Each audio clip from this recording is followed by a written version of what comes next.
G'day guys, it's CMAC here. Now, I thought this would probably be the appropriate time to look into starting back up with my videos because I'm about to embark on my next journey, my next big adventure. I plan on riding this bike around the world. So, what the plan is from Brisbane, I'm going to be going down the east coast of Australia, which I've already travelled along quite a bit already. That's why it's all coloured. I haven't been to Melbourne before, so I'll probably be heading around to there. And then I will be jumping down to Tasmania and travelling around all of Tasmania. Afterwards, coming back to the mainland of Australia, going through the Simpson Desert, this section of gold just here. Then riding up to Darwin, travelling down the west coast of Australia, which I'm really looking forward to. The two main trips in Australia that I'm looking forward to are Tasmania and this west coast. Afterwards, finishing in Perth, and then I'm planning on getting my bike shipped over from Perth all the way over to South Africa.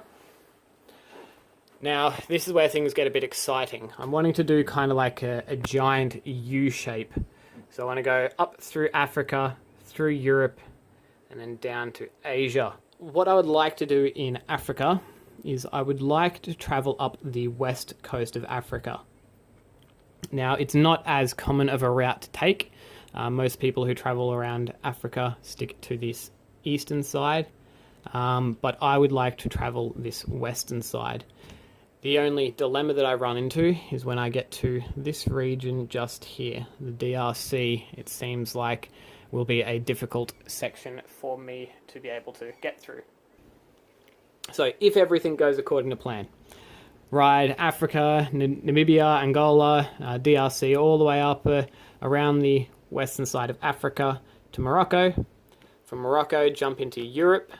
Still don't know exactly which countries within Europe I will be going to. I will definitely be going to Scandinavia. That is somewhere that I really want to go to.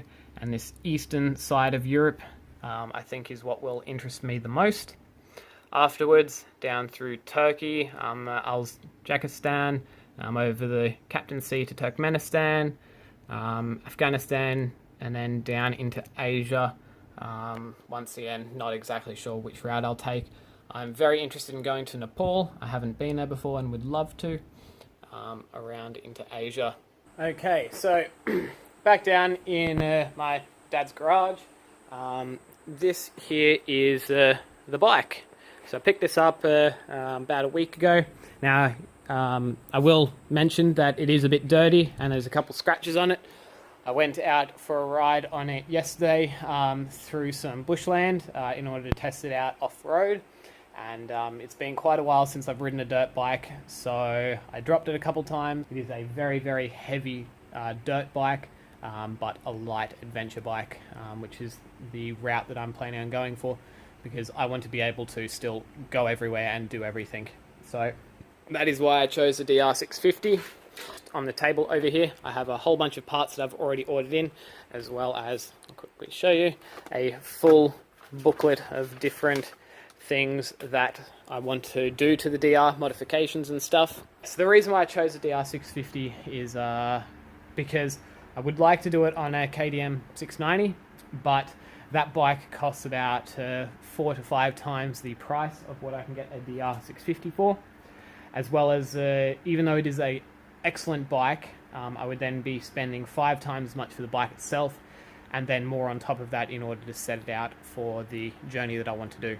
It has been the same bike for many, many years, so they are all around the world, and parts for them are all around the world. It is a very simple bike. There's nothing complex on it, which means it's easy to fix. Like I said, less expensive, so that does mean that, hey, if worst case scenario, this bike does get pinched, gets taken, stolen from me, or even if I even if I break it, damage it, throw it off a cliff, anything like that, if anything happens to this bike, it will suck, but it won't be the end of the world. So that is why I chose the DR650. Now, what I'll do quickly is show you. I'll quickly breeze through these pages here. I'm not going to stop on any of them. You can pause the video if you'd like to see the different modifications that I'm thinking about making. So I've gone through doing lots of scouring online for the different modifications and recommendations and things to do to the DR650, and I've composed this list. It's not a full list and it's not a super in-depth list, but it is a few things that I've found that I'm thinking about making changes to on the bike. There's more things that I need to add to it. There's some things that I've taken out of it as well.